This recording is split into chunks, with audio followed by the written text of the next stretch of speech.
How's it going, folks? I'm Matthew. This is Lemora's Cards, and today we're taking a look at CommandFest Shanghai, a 100-player cEDH event that just took place this past weekend in China. I'm super hyped. The deck lists were not available. I would have covered this one immediately if they were. We got them. I had some people reach out, plus they got this updated on EDH Top 16, so we're here to cover it. With some of these international events, the decks aren't that crazy, but I always go in blind. I never go in and try to make myself look smarter than I am. I love going in blind, getting into live react to these, so if there's something wild, I might not know how it works, guys. We'll be figuring it out together. If you enjoyed this video, like, comment, subscribe. Let me know down below what you would like to hear me talk about next. Next weekend is the Top Deck Invitational. I will be there doing some recording, doing some content stuff, talking to people. If you see me, come say hi. Thank you as always to my amazing patrons over on Patreon. Reminder, probably starting next week or right after the Invitational, there's going to be some behind the scenes stuff going on over there. Lots of footage from the Invitational will be going on there. Maybe some interviews that don't make it into videos, things like that. Make sure to check that out, as well as some other exclusive content we'll be getting on there soon. Updates on that when it happens. But I think with all that being said, let's go ahead and hop into it.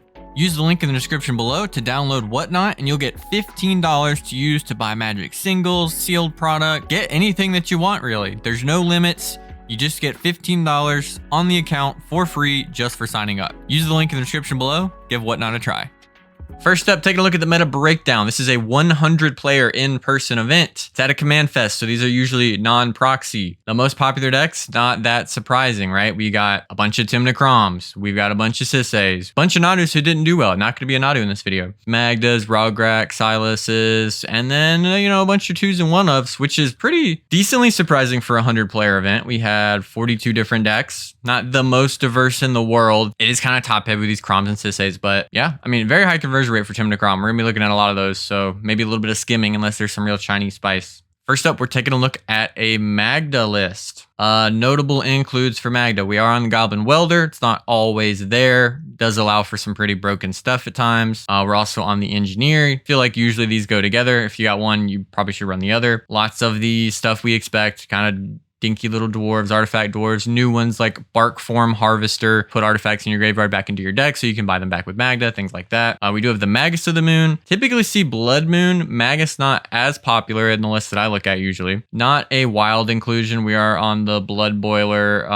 Battered Golem sort of combo. Notably no dragon. There's no outlet like the Hellkite or anything like that. Sorcery is very slim, just the Molten Duplication, Shatter Skull Smashing, and Sundering Eruption. So really MDFCs and Molten Duplication, which is a pretty flexible card. We are on the Dualcaster Mage. Looks like that's our only card to combo with it. Instants, bunch of removal and interaction like you'd expect, right? We even got the Sudden Shot. Got to deal with those opposition agents somehow. Turn the Favor, which is a nice option. Pyrokinesis, love to see it. I love talking that card up. Even going with the Zoyoya's Justice, one of the kind of removal Chaos Warp type effects. I kind of like it better than that. Can't hit enchantments, but there's not that many enchantments that hate you out as a Magda. Artifacts, we're gonna have a bunch. We're on the Cage. Damping Sphere can be really nice. It doesn't hurt us too much unless we're like, I don't know, we get wheeled and we're trying to dump out a bunch of dwarves, but those are pretty cheap and dinky anyways. Decent number of vehicles. Clown Car you pretty much always see, but we're also on the High-Speed Hover Bike, which has become pretty popular. Unlicensed Hearse, Smuggler's Copter, Utility Artifacts. So we're on the Null Rod.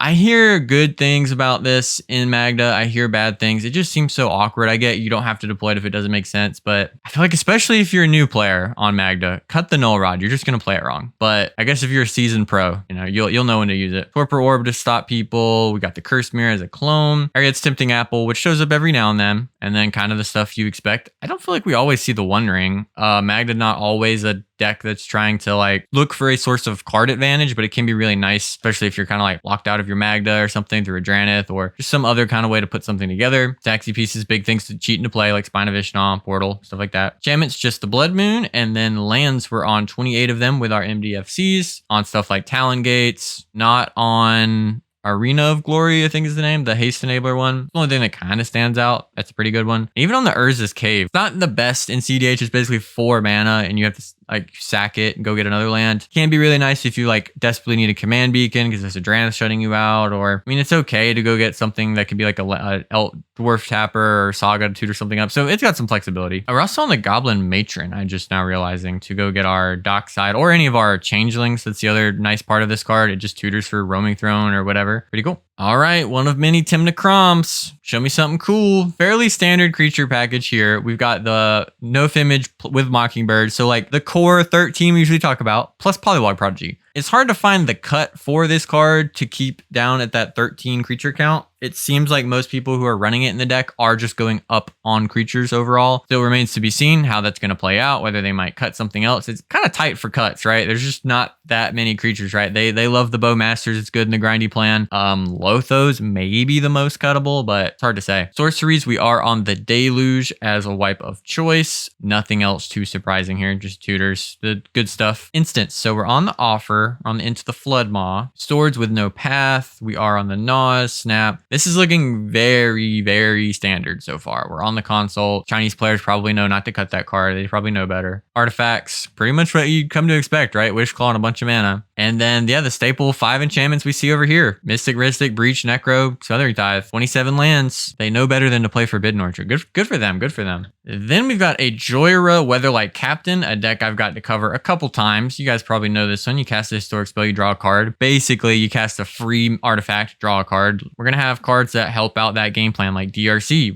We got Ballista to potentially win. We have a bunch of ways to make our artifacts cheaper. We do have the Polywog Prodigy, which Jhoira will trigger. You don't have a ton of creatures in the deck, but it looks like most of them are at least have 2 power or, 4 toughness and something like that. Glaring Flesh Raker, one we went over in the Arkham list from the last video. Pretty nice option, these artifact decks. This just makes all your little dinky Mistress Bauble type things also make a mana and ping your opponent. So between like that and it's kind of like another Burgie, although the mana situation is mostly worse, though it does get to sit around. You get to bank it up, which is pretty sick. Kitten, Trinket Mage for tutoring. Stuff you'd kind of expect in this list. Sorceries, Double Wheel. Got the Gamble, Get Probe, J-Will, Transmute. See what we transmute into. Probably some kind of Mystic Forge shenanigans. Kind of looking like we're trying to go pretty quick with it. Instants, cheap and free interaction. We're on the Final Fortune. Retract. Return all artifacts control their owner's hand. That is like a super PO Paradoxical Outcome in this deck. Plus we're on actual Paradoxical Outcome. Brain Freeze for probably breaching. So we could probably manually brain freeze some people out, but Filter Out's a cool one. Return all non-creature, non-land permanents to their owner's hand. This is one that people were kind of excited about it when it first got revealed, but it hasn't really lined up. But in this deck, it's great. You just get to bounce like any kind of hate piece that might be in play, unless it's a creature, of course. And then on top of that, bounce all your free rocks, probably net mana off of this, and draw a bazillion cards. Then we got This Town Ain't Big Enough. Costs 3 less if it targets a permanent you control. Return up to 2 target non-land permanents to their owner's hand. Works pretty well in this deck because it lets you bounce one of your artifacts to redraw, maybe get a potentially decent ETB, something like that, on top of getting to just hit something else. Or you could instant speed, pay the whole 5, bounce 2 problematic things. Artifacts, a whole bunch of them. We've got a whole lot of zeros that have good to questionable utility, right? Mistress Bauble, Tormod's Crypt, actually pretty good in this format, of course. A lot of the spell bombs are pretty useful and annoying. You'll find that most pods, something like an Ether spell bomb or even a Pyrite spell bomb, is going to annoy your opponents that it sits in play. There's going to be some tension when that's in there. We do have the Sisay stop. That, along with one of our cost reducers and a Mystic Forge, will allow us to draw through our deck because we can cast the top for free, tap top, draw a card, bop, bop, bop, bop. Posture Mech, pretty nice include. Helm of Awakening, one of those cost reducers. Crystal Skull, Isu Spyglass. First time I've seen this. 2 blue, legendary artifact. You look at the top card of your library anytime. You may play historic lands and cast historic spells from the top of the library at a blue. That's pretty good. That's close to a Mystic Forge. That's like another Mystic Forge in this deck. Okay. I did not know this card had been printed. Enchantments. Mystic, Breach, Rhystic. You expect to see that. Artist Talent, which is 1 in a red. When you cast a non-creature spell, you may discard a card. If you do, draw a card. This is going to help you kind of loot, make sure the thing keeps going. A lot of times with Jhoira, you might have to you're going to have to spend 4 mana to get that commander down. And then you need to make sure the train keeps rolling. You don't want cast a whole bunch of rocks and then have to pass. And then someone goes Dockside Extortionist and you lose the game. On top of that, the next level of it, non-creature spells cost 1 less to cast. That also does a lot of the stuff we want to do. Makes our rocks cheaper. Lets us do the Sisay's top combo. And then Words of Wind. 2 in a blue. 1, the next time you would draw a card this turn, each player returns a permanent he or she controls to its owner's hand instead. That's probably obnoxious. Yeah, that's going to be really annoying, especially if you're able to generate mana as you're doing this and just bounce everybody's permanents while you just keep trying to draw cards. And then once you get stuff out of the way, then you just draw all the cards. That's a pretty hot piece of tech. I've not seen that one before. 25 lands, relatively low land count. We're on the Cavern. Nothing else too notable. Urza Saga, of course, clean included in this deck. I like it. Looks sick. Then we've got a Korvold, baby. They tend to look pretty different over there, the Korvold list. We've seen 19 creatures. That's on the high end. Let's see what we got. We got the Invasion as a tutor. A couple dorks, not all of them. Birds, Deathrite, Ignoble. We've got Haywire Might, pretty reactive card for Korvold. I mean, it does trigger Korvold. I guess you could draw a card. Impulsive Pilfer, which looks cutesy, but is actually pretty powerful. Whether or not it makes the cut in some of the more turbo-leaning Korvold decks, usually not. But the synergies with this card are really strong. Especially you get this in play with a Skirk Prospector. Go attack, make a bunch of copies of them. Second main, Skirk Prospector, sack them for 3 red, draw 3 cards, make 3 treasures. You've made 6 mana off the 4 you spent for Pilferer. Then you get 6 Korvold triggers. Pretty hot. We also see Activated Sleeper. I think we saw this in the last Chinese event that I covered in some of the Korvold lists. It's another way to like rebuy a dockside, things like that, and get you somebody else's too. We are still on the 6. We're on the Dualcaster Mage. A lot of this just looking like cards that have been in American Korvold shells. Eternal Witness was a staple for a while. If you're on Twin Flame, it gets some added utility. Mayhem Devil as an outlet. Ruthless Technomancer to do some looping with. Nothing too wild. No Wither Chain. Sorceries, we're on the Reanimate, Unearth, we're on Molten Duplication, and Heat Shimmer as a way to combo with our Dualcaster Mage. Might also be on Saw and Half. We'll get there. We're on the 1 wheel. Looking pretty much like what you would expect to see over here. Instance. So we are on the Entomb. We're on the Rain of Filth, which is pretty hot. Can be very, very powerful in Korvold lists. We've seen lists run this as well as Squandered Resources before. Noxious. We are on the Saw and Half. I'm going to have to get used to this squirrel art for it after seeing the little Unfinity joke set version of it for so long. We're on the Abrupt Decay and the Assassin's Trophy, which is one of the worst cards ever printed. Not really, but it's bad. On the Tainted, we're on the Nas, of course. Yeah, I mean, looking like an aggressive leaning turbo Korvold shell so far. Artifacts, we are on the Ring. We're on the Cursed Mirror and the Vexing Bauble, which we do see over here so far, at least in like Eric's list. Yeah, a bunch of fast mana. Enchantments, Carpet of Flowers sticking out. This could be like a meta call. I mean, there were 6 Tymna Kroms in this top 16. Typically, you're going to see blue. That's just the thing. It's just how this card lines up in your pod. Animate Dead, no Necromancy. And then we have Chthonian Nightmare to combo off. Breach and Necropotence, no Necromancy. 27 lands, slightly higher than what we might see. You know, I think Eric tends to go around 26. We are on the Commercial District as a Surveil land. We are on the E Zone. We were a Crop Rot deck. And then we are running the Shifting Woodland still. So still running the Woodland and 6. I know some lists over here felt like the card's been kind of awkward in Korvold, but hey, it can line up. So yeah, not the like cutesy Aristocrats Korvold. Still some different includes like Orcish Lumberjack, not a card that always pops off the most. It can have some consistency issues. Curious how Activated Sleeper is played, but having that flash threat of like, oh, Dockside went to the graveyard, let's go. Pretty hot. Welcome to TopDeck.gg, your community's home for everything competitive Magic has to offer. Whether you're hosting an event, playing for a huge prize, or trying to advertise your store to thousands of players, we've got you covered. Using intuitive pairing software, playing Magic is a breeze. All your players have to do is sign up online, then scan the QR code in store. Give your competitors the gift of perfect information as their bracket updates in real time.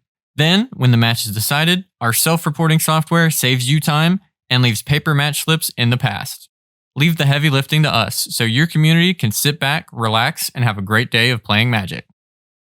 Then we're taking a look at a Sisay. Show me some Sisay tech. Not any here. We do have the Oko and the Dahada as the 2 like flex slot planeswalker includes. Creatures, all the dorks. Bloom, Tinder. We're on the Lavinia. Okay, we're seeing the Ruby, which is something we started to see a little bit this year, and I feel like I've seen a little bit less of. Felia, which has been coming in and out since MH3, and then the staple cards like Derevi, Fabra, Emil, all this stuff down here, other than Lurse, which does pop up every now and then. Help you rebuy some stuff, right? Rebuy my Dockside, rebuy my Kinnan, whatever, do something gross. Gives you like a good bit of recursive flexibility with, you know, that on top of Tyvar. And then also it is 2 colors and it's pretty easy to cast with hybrid mana cost for Sisay. Sorceries, DT, Finale, and then Savine's Reclamation.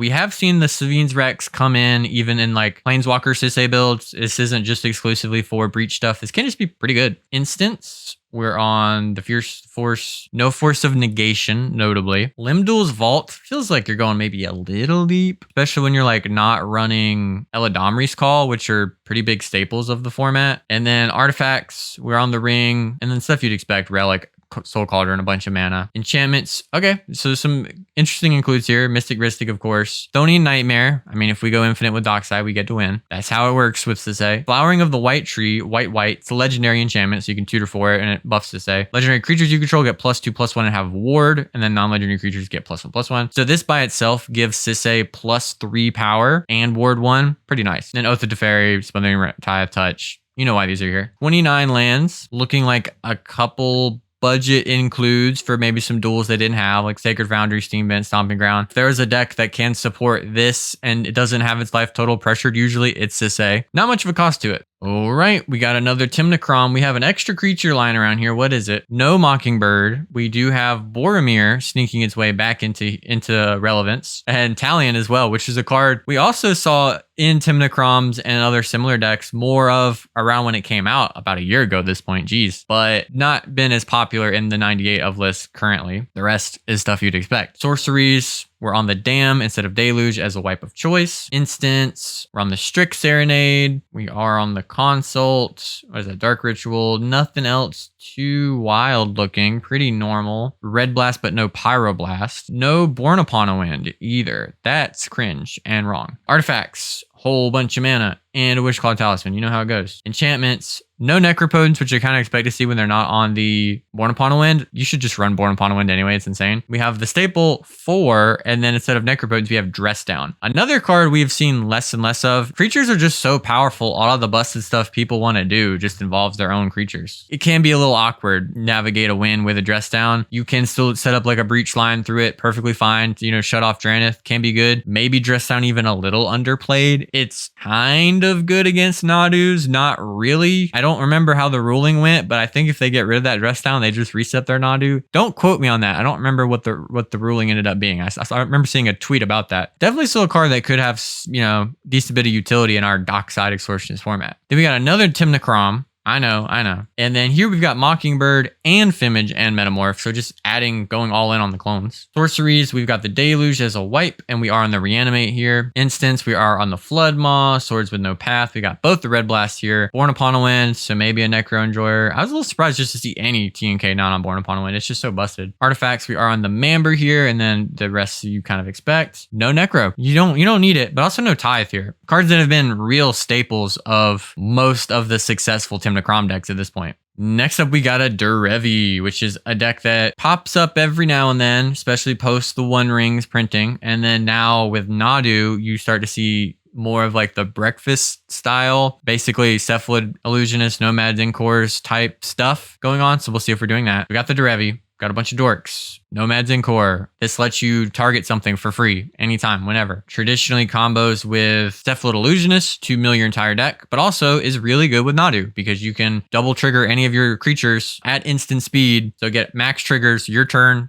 and then each opponent's turn. You can do it. Kind of like an insane Seedborn Muse, ad nauseum, whatever you want to think of it as type effect where you just go absolutely berserk in resources. You just go crazy. Other notable includes, we've got the Emil, which will usually combo because we can use like Emil, Flicker, Derevi, ETB, untap, Gaia's Cradle, go infinite, or untap anything else that's tapping for more than 3. Cards like Delny, which double our triggers, can go absolutely freaking insane. And then sort of it's weird to say Bant staples because Bant is pretty dead at the moment, but Bant staples, got the Gilded Drake, no Volatile Storm Drake, Spellseeker, Teferi showing up here as a way to lock people out at instant speed, pretty hot. And then even Captain Sisay, which can tutor for our Cradle and other stuff we'll get to, I'm sure. Teferi, Emil, Nadu, Cannon, Delny. Pretty good little package already. Not on the Mockingbird. I feel like in every Ranger Captain blue deck you should be. Sorceries. Wow. I haven't covered this one yet. Pick your poison. A card people talked about in Commander, but I have yet to see, I'm pretty sure, in every single of the hundreds of decks I've covered since this came out, which is wild to say. This came out this year, but I've definitely covered hundreds of decks. Yeah, each opponent sacks an artifact, sacks an enchantment, sacks a creature with flying. This card is really good. Like, if you cast it, it's probably going to hit something pretty hot. Like, it's probably going to get you a lot of value. Then we got Finale Neoform. No Eldritch Evolution. Little surprised to see that. Like, we've got these little dorks that we can turn into Nadu or Vabro Elder, or, you know, or 2-drop into an Emil. Definitely feel like Eldritch Evolution should be here. I like the Savine's Rec include. Step through can go get us Nadu. If we were on Cephalid Illusionist, it could also get that. Pretty sure that's a wizard. Instance, Angel's Grace. Okay. Pretty good if you're literally drawing your deck, because you might get into spots where you're tapping and untapping the One Ring so much that you have like 15 cards left in your deck or something, and your ring is on like 17 and you would deck yourself. And then also just, hey, I don't die this turn, you know? Flare of Denial, I like that include. How many blue creatures we've got? That'd be another reason to include Mockingbird, right? You can make just be a 1/1. I don't count clones usually, but 1, 2, 3, 4, 5, 6, 7, really 6 blue creatures plus Derevi, which you don't normally want to sacrifice, though you do have that ability to just put Derevi back into play for 4 mana. Curious how the Flare has played here. Other includes Offer You Can't Refuse. We're on the Intuition, and with the Savine's Rec, that makes sense. We'll kind of try to figure out what our Savine's Rec Intuition package is as we get through the list, and then a bunch of interaction, Aldarmi's Call, stuff like that. Artifacts. Cauldron I expected to see. Birthing Pod makes a lot of sense in this kind of creature deck. You can also untap the pod with Derevi. Pretty nice. One Ring, Chromatic Orrery, both really, really powerful things to do with Derevi. Same with Soul Cauldron, actually. You can do some shenanigans with tapping and untapping a Cauldron. Enchantments, mana ramp ones, Blind Obedience, Ristic, Lemora, and then 27 lands. There's that good old Cradle. No other powerful utility line. Oh, well, I guess Manamo is actually pretty relevant in this deck. Can untap Chromatic Orrery, the One Ring. So some stuff Intuition can get us. Nadu, Nomads, Encore, whatever. And then if we have the mana, we can put all that into play. That's pretty good. Another creature like that and Grand Abolisher or something, right? Pass the Grand Abolisher, put the rest into play. Pop off. We could also do, like, if we had Nadu, we could do Soul Cauldron, Nomads, and the Savine's Rec. And no matter what they give us, even if we only have 3 mana available, we always get the effect we want. That's a kind of spicy one. And then we can also, again, do like Cauldron, 2 good tappers, like Bloom Tender, Vabro Elder, whatever, or a meal. We can make another thing in a meal. So there's actually a good bit of utility that we could have with that card. And I will continue to say that any deck that has access to Intuition should probably think about things they could do that, even if they aren't Underworld Breach, and especially if you're in white and you have Savine's Rec, there's probably something you can put together. Speaking of decks that could put something together with an Intuition, we've got a Tivit with 17 creatures. Good lord. We're on Teferi. It means high likelihood of Kitten. It's there. Another non-Mockingbird Enjoyer. We're looking on the hateful side of things, right? Dauntless Dismantler, Dothy. We're really mid-range. We got the Archivist. Grand Arbiter, Augustin IV even showing up here, which is a card we saw an okay amount of in some of the early attempts to push Tivit more mid-rangey or control-y. Not seen as much of lately. Pallion still shows up. Urza still shows up in some numbers. And then Hullbreaker Horror, another one you can test. It's really just a testament to how far Tivits are willing to go to justify not running ad nauseum. Sorceries, Tutors, Winds of Abandon, not a bad little include here. And the Deluge, so doubling up on wipes. I like Winds of Abandon flexibility to just exile a thing and then also just, hey, this is a big slow game. I'm just getting rid of everything. We're done. We're done here. No Diabolic Intent. I feel like it's 17 creatures. You just run Diabolic Intent. Instance, we got another Offer. Swords, we're on the delay.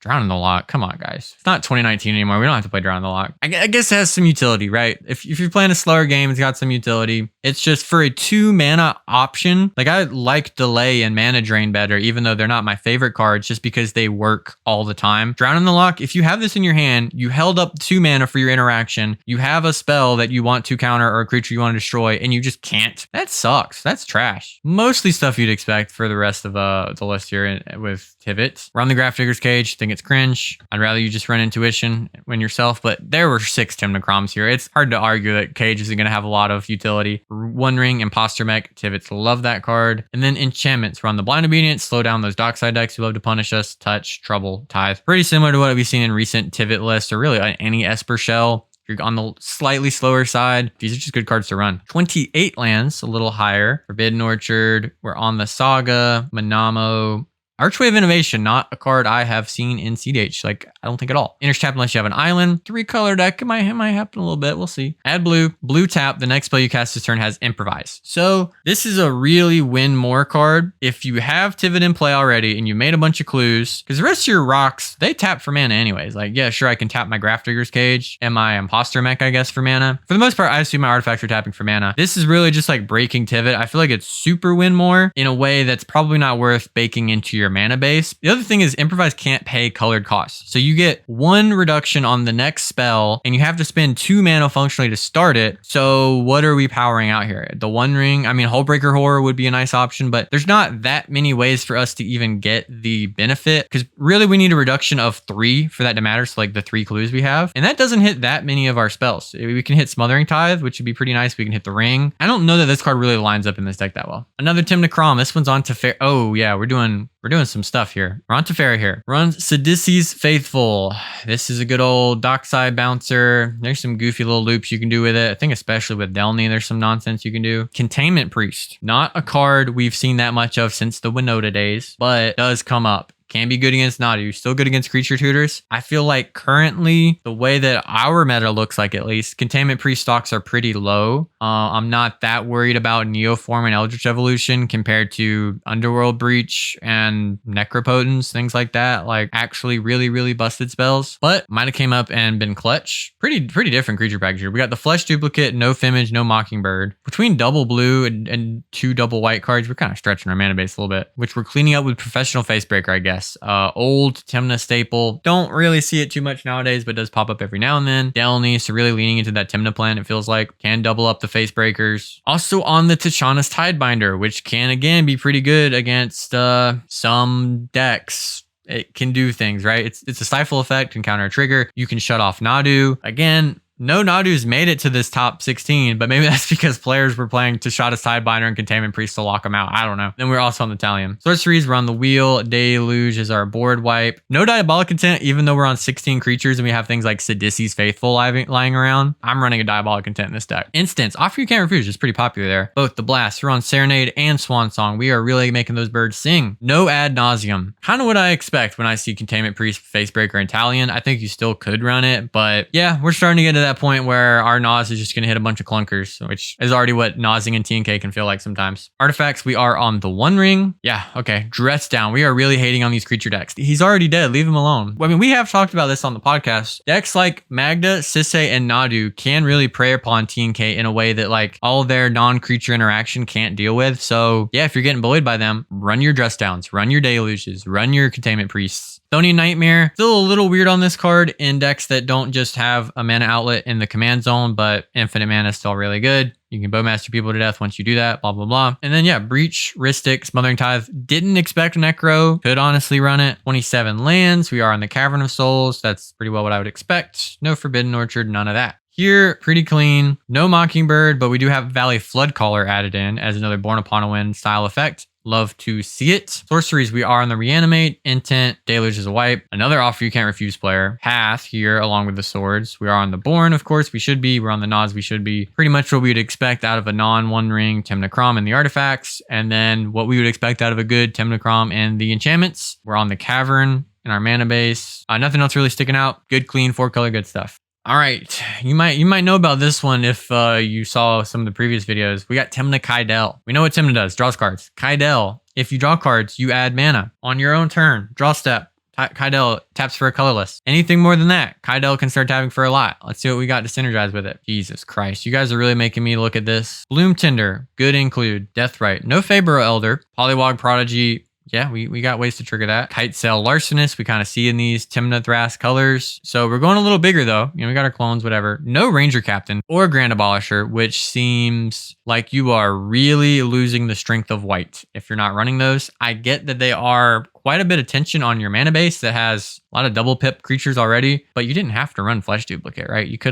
don't have to do this to your mana base. You don't have to run the most cursed looking 90s McDonald's ad I've ever seen of a Magic card. Consphinx, we're going big. We're drawing cards when opponents draw cards. When we draw cards, we make mana because of Kydele. Well, if we've got a Kydele. Infernal Sovereign, 4 black, Flying Trample, 6/6. Skip your draw step. Whenever you play a land or cast a spell, you draw a card and you lose 1 life. That's really cool. That's what I have to say about that. That's pretty hot. I like it. I've never seen this card in play, I don't think, but that's a pretty cool little engine. It's kind of like a super Flubs if you think about it. Just a lot more mana and without the wild downside that Flubs has to get you there. And then Hullbreaker Horror. Again, we don't have an outlet here, but these kind of control-y shells would expect to see this. Seeing the creature package, I would expect more of like the Grand Abolisher Ranger Captain, maybe Italian if you're going, kind of late game. It also draws you a lot of cards, stuff like that. Sorceries, another pick your poison player. Okay, they're just with it over there. Get probe. Normally wouldn't see in a mid-rangey shell like this. Basically is a ritual in this deck though. DT, again, 15 creatures, run Diabolic Intent. Hidden Strings. This is really good with the One Ring and or Kydele or stuff we want to untap. A couple weird cards we're going to run to kind of break what we're doing, right? Brainstorm, draw 3. It's kind of like a Dark Ritual and a Ancestral Recall all in one in this deck. Legolas's Quick Reflexes does untap our Kydele on top of being able to protect powerful things like Hullbreaker Horror. If you get Legolas's Quick Reflexes on a Hullbreaker Horror, basically cannot lose. Interaction we expect to see, Brain Surge again, enabling that Kydele. Dramatic Reversal, we can probably go infinite with this, or at the very least, we're tapping and untapping, making a bunch of mana. We don't have to run ISO Rev. I don't even know if we are going to be running it and do some cool stuff. And then Intellectual Offering, a card surprisingly keep seeing in cEDH list at this point, but 5 mana, choose an opponent, you and them each draw 3, choose an opponent, you both untap all your non-lands. So you're going to draw 3, untap Kydele. Kydele's probably making you 4 mana at this point at least. You get a pretty good deal. Misdirection, no ad nauseum. Wouldn't expect to see it here. Artifacts, bunch of mana. Staff of Domination. This is a payoff for our tap, untap stuff. We can get infinite. We start untapping things. We are not on the Icy-Crown Scepter, but we have other pretty good things to untap, like One Ring, Gilded Lotus, Chromatic Orrery, Poggers, and then Aetherflux Reservoir is a potential win, and Sensei's Top, and Citadel. I was going to say, why no Citadel? But it's right there. I just skimmed over it. I love every part of this. I love everything that's going on here. Vexing Bauble is a much easier way to include a silence type effect in your deck. Other than Grand Abolisher and Ranger Captain, still think you should run at the very minimum Grand Abolisher. It's just so good. Thing about Citadel is like, oh, but we got 8 drops, whatever. Or 7 drops, whatever. You cast a Hullbreaker Horror for 7 life with a Bolus of Citadel in play and you lose that game. Go ahead and write me in the comments how you did it. Enchantments. Mystic Ristic, Necro, Carpet, and then Necro Dominance, which has the unique strength in this deck of, hey, you actually draw cards. So in my end step, it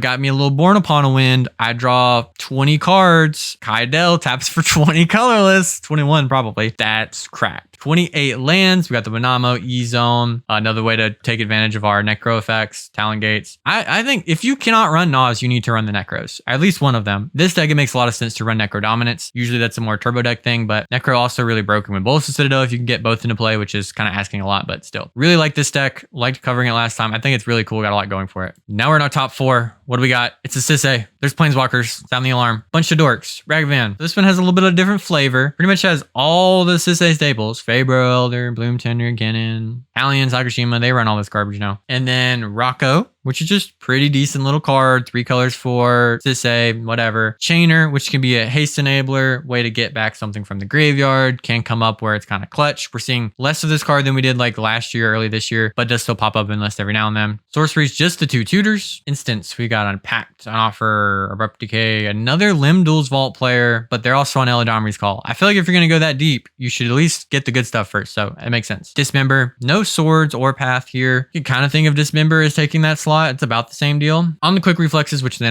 aren't all on, and can enable some good stuff, right? Like you can double activate Faber Elder if, with Sisay. On the Relic, on the Wishclaw Talisman as a tutor. The rest of this pretty standard, not too many rocks, but we are Deafening Silence build. None of the other ones were. We're on Cultist of the Absolute as well, which can kind of speed you up. And then stuff you expect, Blind Obedience, Smothering Tithe. 29 lands. Also a budget build. I mean, this deck was only $2,500. Got 4th at this big event. Get your deck a lot cheaper by running Shocklands over Dual Lands, I'll tell you that. 3rd place, best deck in the format. We've got Rogsai, no Orcish Bowmasters, and is running Valley Floodcaller. I'm starting to get with this. I'm starting to think it's right. Especially in this top 4 pod against like the Kydele deck. Bowmasters might have just been like kill target player, kill target control nerd. But I think overall, it doesn't really fuel your Stormy Breach plan all that well. Sorceries were on both extra turn effects. We're on the Ristic too. Oh, so they're in touch. They know what's up. Clearly, we're speaking to a professional here. Probably a slight budget concern running Time Twister, so they ran Wheel of Misfortune. Perfectly fine. We're on Transmute Artifact. Yeah, this is very much a new, up-to-date, in on the tech version of Rogsai. Instants, bunch of mana, ways to interact. Nothing too surprising in the instant slot. Artifacts, we are on the Citadel. No Apple of Eden. All the mana in the world that we love to run. And then enchantments, the 5 that you expect to see in Rogsai, and then only on the 23 lands. We are on the Raucous Theater as the surveil land of choice. So this is probably like almost exactly one of the builds we looked at Fishbowl, or at least an amalgamation of some of those changes. You should expect when playing against a rock side, there's a decent potential that they're running this kind of stuff. They're running Transmute for Bolus's Citadel. Make sure to hold up your 2 mana so you can stop the Rhystic Tutor, dude. Somebody's got to save us. Second place, we got a Xur the Enchanter. Not a deck I've covered much. I think I must have hit it at least once or twice maybe, but see what we got. We got a Teferi, probably running Kitten. So what do we got? We don't have any of the Shimmer Mirror effects, which I don't think you need anymore. Now we've got Born Upon a Wind. There's no Valley Floodcaller, which I would have liked to see if this was a Turbo Necro Xur deck, but it might not be. I mean, we got the Heliod here. Heliod Ballista, we can tutor for the Heliod, put it straight into play. Delny is so good with Xur the Enchanter. Again, no Mockingbird. Might have been a good choice. Dothi Voidwalker. Seems like a good include here in Containment Priest. Makes me think we're leaning a little bit more on the control-y side. Try to survive, stick a Xur at a reasonable pace. Not just get blown out early on, kind of develop, keep people off balance. And there is no Kitten, so we are just doing Teferi as just pretty good card. Sorcery's only 3. Imp Seal, Demonic Tutor, Deluge. I don't know what to think of that. Probably could run a Diabolic Intent. Probably should run a Mnemonic Betrayal. Pretty busted. Maybe a Savine's Wreck. I don't know. Instance. We're on the Brainstorm. We'll see if there's like a specific synergy or something with that. It might just be pretty good. You know, this is a card we used to play an okay amount of in cEDH. Slip out the back to help protect our Xur once we set it down. Lots of interaction. Swords and Paths, Strix and Swansong. Sink into Stupor. Decent included in 3-color deck. No Naws. And we are on the Submerge. Artifacts. Oh, okay. I was not familiar with your game. So fast mana, Lava Spur Boots to enable a quick Xur attack, as well as Lightning Greaves to do that. Curse Totem is going to hurt some of those other creature decks that we've seen so far. The Kydeles cannot be activated. You're doomed. Sensei's Top. Lots of top deck manipulation. And then Helm of Obedience. Basically, the thing that the Helm of Obedience is most known for is that you can activate it, and if graveyards are turned off with an effect like Dothi Voidwalker or Leyline of the Void, it will never see a creature put into the graveyard. This is target player exiles their entire library, and then you do this in their upkeep or whatever, they're dead. We're not on the Leyline. We are in the Rest in Peace, though, so we do have that ability. We can have the Dothi or Rest in Peace for Helm of Obedience. Other options for our Artifact Tutor deck: Counterbalance, Blind Obedience. Counterbalance, of course, since they stopped, the Brainstorm start making more sense. Stony Silence to shut off artifacts. We're on a decent amount, but it can be really nice to go grab it. Grasp of Fate, pretty hot. Hits one thing for each of our opponents. Being able to tutor that up and get rid of 3 problematic permanents. Very, very nice. Rhystic Necro, of course, great options for Xur. Solitary Confinement, beginning of your upkeep, sack it. Unless you discard a card, skip your draw step. You have Shroud, prevent all damage that will be dealt to you. There's some sort of lock stuff you can do. I don't think I see any of it in this deck. Combination of like that and Necro is pretty good. Your draw step's already skipped, and people can't pressure your life total by attacking you. You prevent all damage. Double tutor with Delny, then you can get both of those. Necro pretty deeply, and then not have to worry so much about it. I just realized we're not even on Born Upon a Wind. I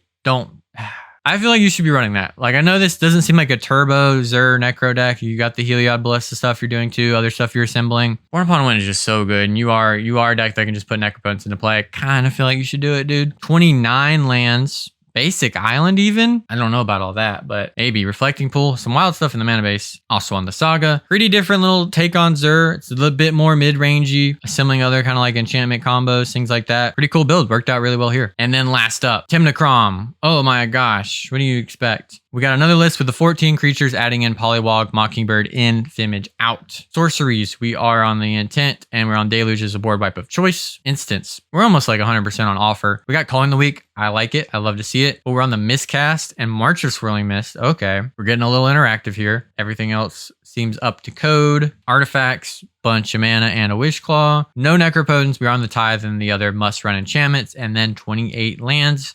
No Cavern of Souls, nothing sticking out too much. Pretty good. Let me know down below what you think of this event. It looked pretty competitive. It looked like I would not have been surprised if I saw these lists over here in a big event in the United States. It wasn't the most insane stuff in the world, but there's some pretty cool little bits of tech. A few little changes that it seems like they look to play into, some cards that we see more and more over there. Let me know what you think of the Chinese meta. And again, if you enjoyed this video, give it a like. Let me know what you liked about it, what you want to see next. Consider subscribing because there's lots more stuff coming up. Make sure to come yell at me and see me at the Top Deck Invitational if you're going to be there. I think with all that being said, though, thank you so much for watching. Go play cEDH. Have a good one, everybody.